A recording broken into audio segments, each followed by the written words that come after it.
Hey family, it's your sister here, Jocelyn, with a special episode of Faith on the Journey. And if it's your first time tuning in, we want to welcome you and also want you to know that this is a place that you can turn to help strengthen your faith, heal your heart, and be an extension of your community. And today I am so blessed to bring a special guest on the line who has an amazing testimony of how he was able to transform his pain into purpose. And we're going to welcome Ken Berry to the show. He is a senior litigation paralegal at Winston and Strong in Chicago. He oversees many of the activities done in their pro bono department. He is a mentor. He's a coach in his community. He's won several accolades around. He won Volunteer of the Year from the Legal Aid Chicago. He won a most valuable paralegal from the Center for Disability and Elder Law, and a number of other awards to just commemorate all the great things that he's doing in the community. And so we're thankful to have you here, Ken. But let me tell you, based on your story, which our listeners and guests are going to be able to hear in just a moment, it was not an easy road to get to this point in your journey, was it? No, it definitely was not an easy journey, but I always say that I'm a better man for the adversities that I've been able to overcome. Amen to that. Well, before we get into everything that you've been able to overcome, I want to ask you if you can just start from the beginning for us so we can learn a little bit more about your upbringing. Well, my parents, my faith, my journey for faith has actually started with my grandmother, early May Stewart. She came up from the South, and she, I don't know, had 14 children, I believe it was, and faith started with her. I mean, she had all of her children, my mother, all my aunts and everything in church, and they had us in church as well. I remember the watching Saturday Night Sing with her as a kid to get that gospel music in your soul and things of that nature. So that is how everything started, so to speak. They migrated from the South to Gary, Indiana. Then my mom and a couple of her siblings moved to Chicago, and I've been here ever since. Okay, so have some deep roots in your faith, and you went to college for what? What did you study in undergrad? Criminal justice. You were studying criminal justice. Okay, okay. So let's fast forward. You're a young adult. It's 1991, and then something happened in your life that just changed the trajectory of everything. Can you tell us about that? Well, no, 1991 was like the best and the worst year for me. I always wanted to be a police officer when I was a kid coming up. Remember they had the officer friendly program in the Chicago public schools, and that made me want to become a cop. And I was able to do that. I started off working with the University of Chicago campus police in 1991. And while I was a campus police officer, I was accused of sexual assault and kidnapping of a young woman that I was encountering with. And as a result, I mean, this just my whole life just came crashing down. I mean, in a matter of 4 months, I was arrested, tried, convicted, and sentenced to 35 years in prison. That is like I can't. I'm putting myself in your shoes to say like you're enjoying your life, living your best life as you described it. Excuse me. Living your best life, enjoying everything, and then all of a sudden within 4 months everything changed for you. Now, I want you to back up just a second for me because for that to happen in 4 months, is that normal for you to be tried, convicted, and in jail that fast? No, it's just totally abnormal. I mean, and I know it now. At that particular time, I was very naive to the way that the system worked. But I had a incompetent defense lawyer. The defense lawyer told the prosecutor that he was ready for trial.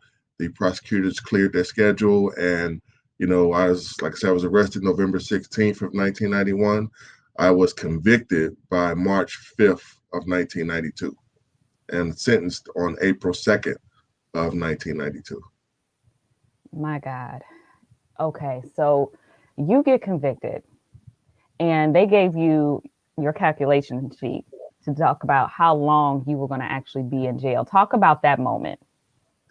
Yeah. Well, once I got down to Stateville Correctional Center, they give you a calculation sheet, and this sheet lets you know your projected release date and your mandatory release date. And keep in mind, this was in April of 1992. At that particular time, I was told that my projected release date was May 16th, 2009, and my mandatory release date was November 16th, 2026. So when I looked at that sheet, right then and there, I made a decision that that's not going to be me. I balled that sheet up, I threw it out of the bars, and at that particular moment, I had to make a decision that number one, I wasn't going to accept it. Number two, I had to definitely rely on my faith, and number three, I had to understand what happened to me so that I could figure out how to get out of it. Actually. Hmm. Now, I that response, I love your response. If I were in your shoes, in addition to that, I hope I would respond as well as you did, because I feel like I would have been a little angry. Like I would have had a lot of emotions. Did you feel any emotions at that time other than I got to do what I need to do to get out of here? You know, I didn't have a lot of time to be angry. Anger wasn't going to help me to, get out of the situation I was in. I mean, I had never been arrested before in my life, and I'm in a totally abnormal society inside the prison at that time. I mean, and at that particular time, I mean, Stateville Correctional Center was known as like the Terror Dome. It was, one of the worst prisons in the state of Illinois, and I was like a I don't know, like a sheep, so to speak, that's not in the in your proper environment, so to speak. So there was a lot of things I had to do. I had to learn my environment, learn how to survive in this environment, and also learn how to get out of the environment. So there was no time for me to be angry and not focused or anything like that. I mean, if somebody tells you you're going to be someplace for 35 years, I mean, it's you gotta be focused. There's something to learn from that, because if you stayed angry in that moment, it would have clouded your ability to focus on what you needed to do to get out of there. And Absolutely so right. I appreciate you drawing this out in this interview. Now, you shared with me that there were a couple things that sustained you during this process. Talk about that.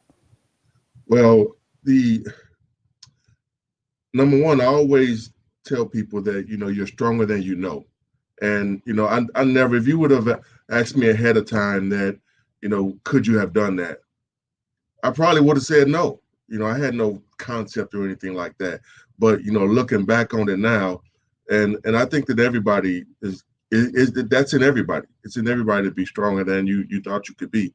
But at the same time, I mean, I was blessed in the belly of the beast, so to speak. Um, in the cell house, it's the environment is really hard to put into words. I mean, it's just up and down. It's so loud. It was gang infested. It was drugs. It was everything, and it. I wasn't doing well in the cell house. It was Unit B at that time at Stateville, but I was able to get a job in the law library, which number one, it helped me to be able to be around the law books. So I had to figure out what happened to me. So that was a blessing to get that job. And the law library manager at that time got me moved from the cell house to the honor dormitory at in G dorm at Stateville Correctional Center, and the environment at the honor dorm compared to the cell house is like night and day. I mean, yeah, you're still in prison, but it's just a lot safer. It's a lot less people around, and you're not in a cell, so to speak. It was like a wing. They had to lock you on the wing, not in an actual cell. And then when I got to the honor dorm, they put me on what they call the old man deck. I mean, I was the youngest guy there by far, and one of the old cats had took me under his wing and got me in his room, and those type of things just don't happen in the natural. I mean, you typically you have to be at the prison 2, 3, 4 years before you can get moved to the honor dorm. I only spent 6 months in the cell house and was able to go to the honor dorm after that. And that was, I can't even put into words how much that helped me to be able to survive. And when I hear that, reminds me of the story of Joseph, how even though Joseph was in prison, there was so much favor, the favor of God on his life, keeping him. And it sounds very parallel to your story, Ken, how God And kept you. yeah, and it's as that is absolutely true. And at the same time, I mean, my family and my immediate friends in the neighborhood, they used to come out to visit me 2 times a week, every week for the first year or two. And that was another way that I was able to make it. I mean, it wasn't just me going through it, they went through it as just as much as I did. So, your family, favor of God.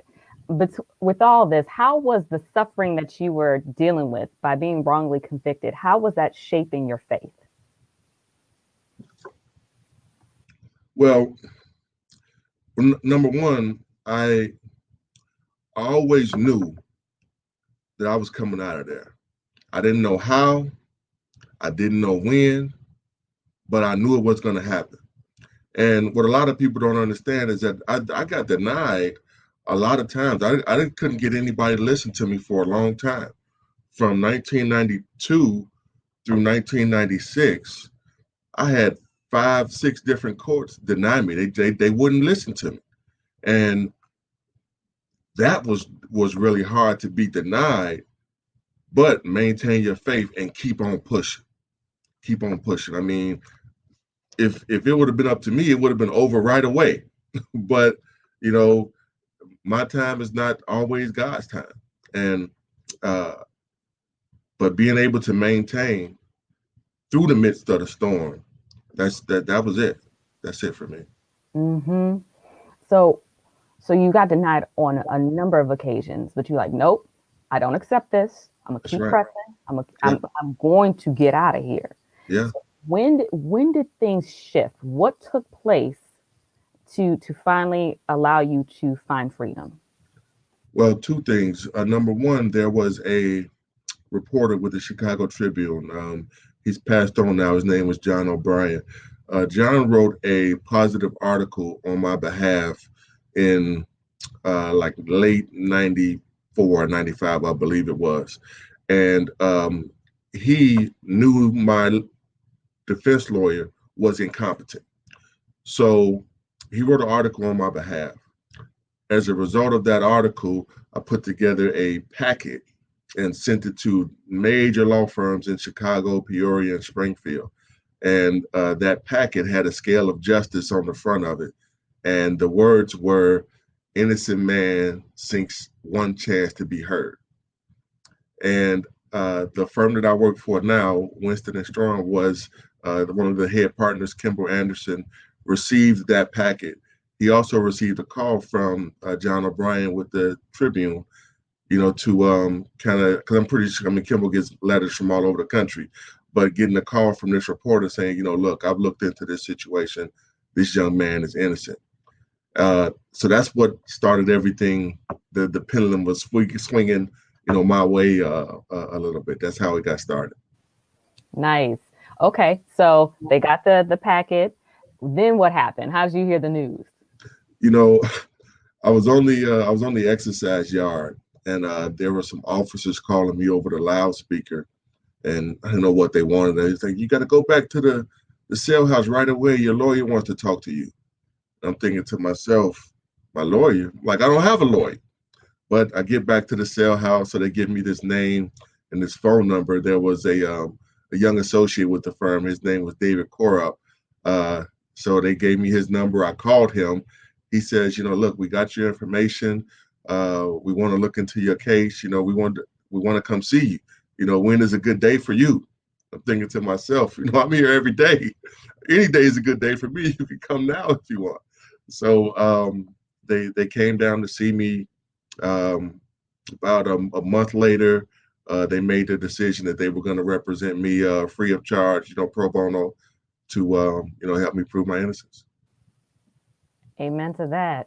Amen. Okay. All right. So they took you on pro bono, and how did things unfold after that? We filed what they call a habeas corpus petition with the federal court, and this was in 1996.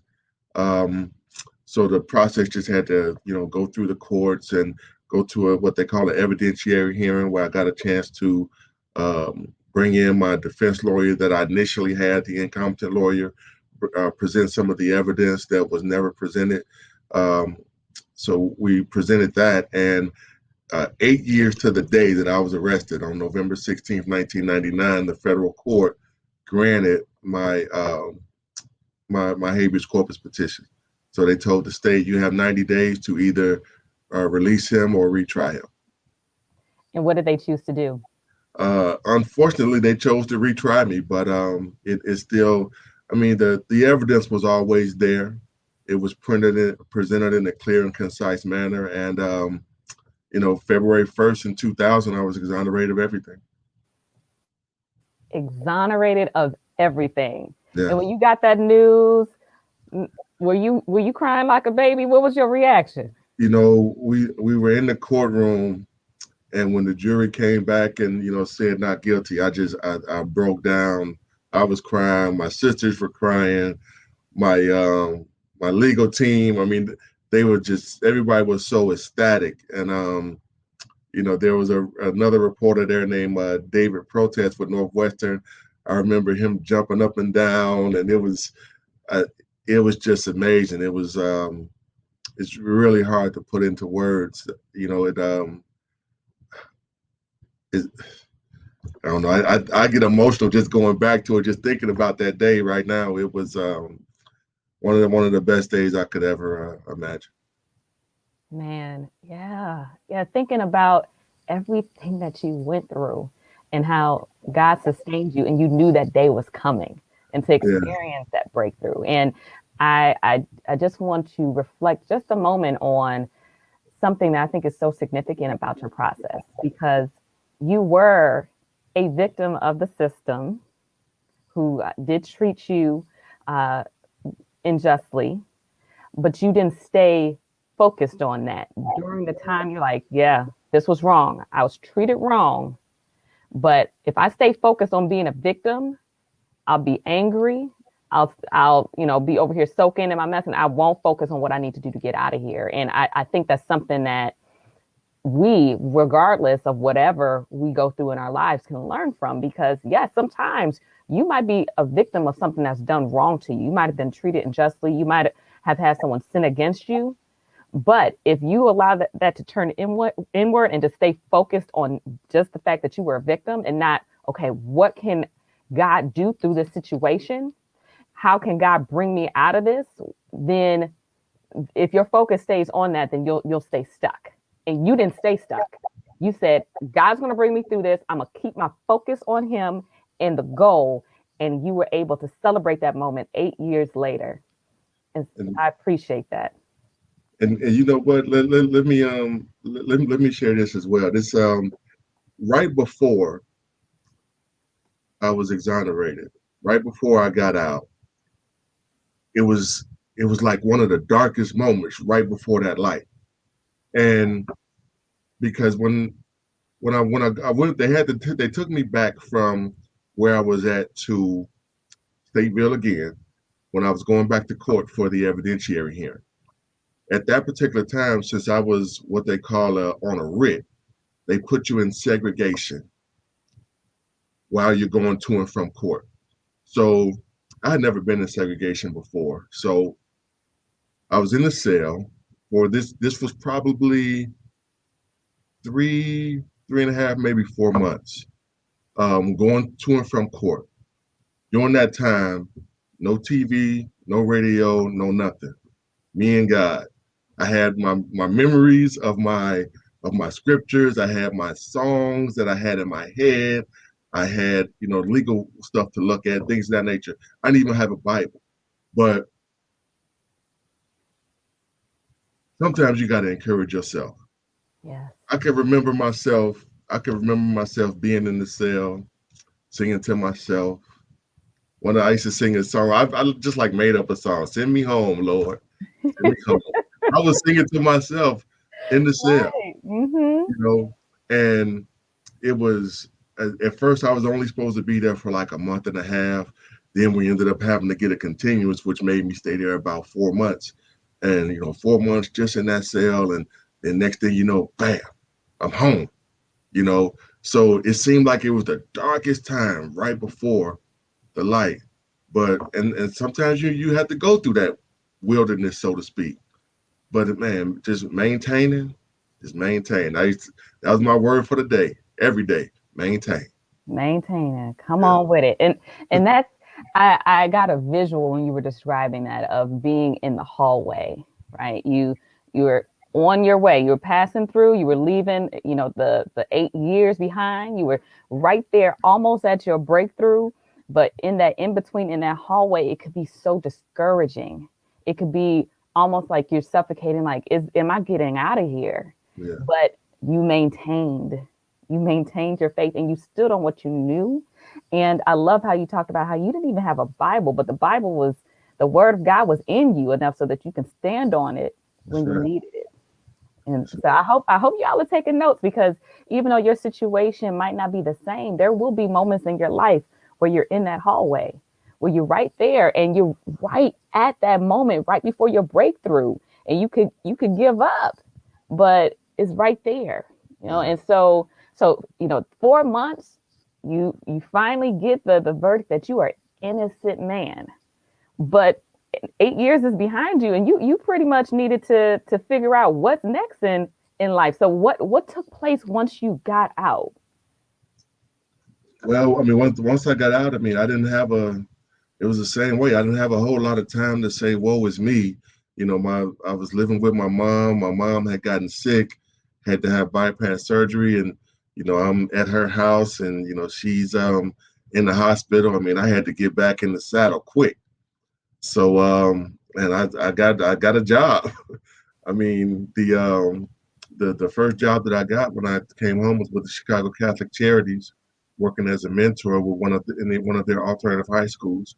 So that was the first thing that I did. And while I was working for the Catholic Charities, that's when I got a call from one of the lawyers here at the firm, um, a young lawyer named Adrian Pitts. She called me and said they had a paralegal job open and she thought I should apply. And I applied, and I started here in September of 2000. I've been here ever since. Back up. You just don't get a paralegal job coming straight out of prison. What was happening? How did you have a degree that you earned while you were in prison? What was going on that made you qualify for that position? Well, there used to be a program through Lewis University when I was initially at Stateville, where I could get my paralegal certification. So I got that while I was at Stateville. Then when I got transferred to Hill Correctional Center, they had a program through Roosevelt University where I could complete my bachelor's degree. So I was able to complete my bachelor's degree in social science while I was at Hill Correctional Center. I was also able to take some business law and ethics classes, things of that nature. So because I was able to do those things while I was in prison, and I was, known as a quote unquote jailhouse lawyer while I was there as well. And so those things, gave me the qualifications that I needed to work here. Wow. So you ended up working at the law firm that represented you and got you out of prison. Full Yeah, circle. yeah. This will be my 21st year here at the firm, and I mean just to show you how God works. I mean, I've transitioned into a new position where all of the work I do is pro bono work and corporate social responsibility to help show that the firm is a good corporate citizen, and to be able to use this position to help give back to our community and also to help people who are victims of injustice or get people legal services that can't afford it. There's nothing better for me. Turning your pain into purpose. Amen to that. Man, I gotta ask, like, when you look back at everything that you went through, Do you feel like you would be the man you are today if you didn't go through that struggle? You know, I get asked that question a lot, and I think that no matter what, I would have been successful. But at the same time, I realized a long time ago that you can't get that time back that you lost. So don't even try to get it back. And any of the anger and bitterness and things, all of that I felt developing, I had to let it go because all that was going to do was tear me down. That's all it was going to do. So once I realized that, I had to let it go and just keep on pushing forward, keep on pushing forward. And it wasn't just about me. I mean, like I said, my entire family, the neighborhood, the community supported me. So I could not come out and not be successful and not do great things for everybody that helped me to make it through, the what I went through. I mean, it Mm. wasn't just about me. Wow. Sometimes we forget that is our action affects so many other people. So And I want to go back though to something that you said because you said you had to let it go. You had to let go of the anger and the bitterness. I don't know. Was that like easy for you? Like how was that process of doing that? well, I'm not going to say it was. Well, I mean, it was a little easy because I mean, it's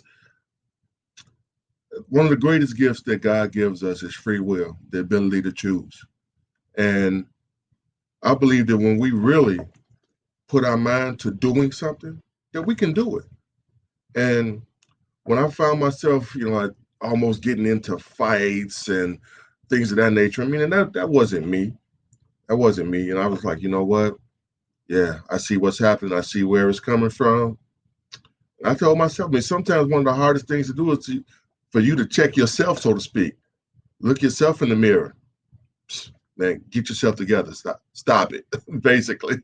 So once I did that and was really honest with myself, okay, So let it go. you saw that anger and bitterness was starting to set in. It was starting to change your behavior. You Yeah, were acting out of your character. yeah, yeah. I saw it. Yeah. Saw it. And That's huge. Sometimes we're blinded to the fact of, okay, something's not right. I'm over here snapping at people. I'm over here acting, totally different than what I know myself to be. But you were able to pinpoint that was connected to bitterness and anger about your situation. yeah, definitely. And you know what? And I don't think that I'm special or anything like that. I just made a choice. I made a decision, and I stuck to that decision. And I just stayed me. That other part that wasn't me. So I had to, just be who I am. Mm. So you let that go. And because of that, you were able to move on and experience joy in the work that you're doing. And right now, I mean, tell us about some of the great work that you are personally doing in the community to help save lives. Well, I mean, I do a lot of mentoring of youth. I work with two of my best friends, Pam and Tommy Bosley, who with the Terrell Bosley Anti-Violence Association, and also work with them and Father Flager and Saint Sabina with the Strong Futures Project. Um, we have educational partnerships that we use here at the firm with different schools, with North Lawndale College Prep, with the Montessori School in Inglewood. So being able to use the position to help so many of the young folks. I mean, education, in my opinion, is the great equalizer, so to speak. So I try to educate and encourage the young people to educate themselves on a daily basis. Mm, that's awesome, Ken. So, can I ask you, based on your experience now, when you look back on everything that you've overcome and how God has brought you through this, how has it changed your perspective on suffering? Well, I believe it was Barack Obama who said, don't ever. Um, he talked about using a tragedy. Don't waste a tragedy or something along those lines. And it also reminds me of something that my aunt Dorothy, when I got incarcerated, she told me, you know, you don't understand it. None of us understand you going through this, but you have to use it as a bridge of growth. And that's been, you know, one of my mottos throughout the ordeal and to this day. So, you know, even though, you know, you're going through suffering, even though you're going through adversity, number one, you can still be blessed in the midst of it. You can still have favor in the midst of it, and you can come through it a better person. I'm a witness to that. Amen. You are a witness to that. And I applaud not just your work, but the work of your law firm, Winston and Strong. I would love to learn how more people can connect to some of the great work that you all are doing. Well, I mean, I am part of our pro bono committee. We're doing we do a lot of pro bono work, and we have some ambitious ideas going forward with racial justice and equity as well going forward this year. So you know, they can definitely can see that on our website, and anybody can contact me anytime at the firm as well. And I'm happy to do anything I can do to, you know, help anybody that I can. Amen. You got to keep up this good work, and you over here saving lives. I'm trying to do my best. I mean, that's I am. Yeah, you doing. And I'm curious, especially because of everything that we've talked about today. This is my final question for you. This show is called Faith on the Journey, and I want to know when you hear that, what does that mean to you? That means it means a lot of things actually, and it brings it brings a couple of things to mind. Um, Faith, the wow, and I'm sorry because it's, I mean, I got just so many, you know, thoughts and things that are just going through my head. This conversation has brought back things that I you just can't imagine. But I would love for anybody that is listening to me or wants to, you know more about, you know, how you able to do it.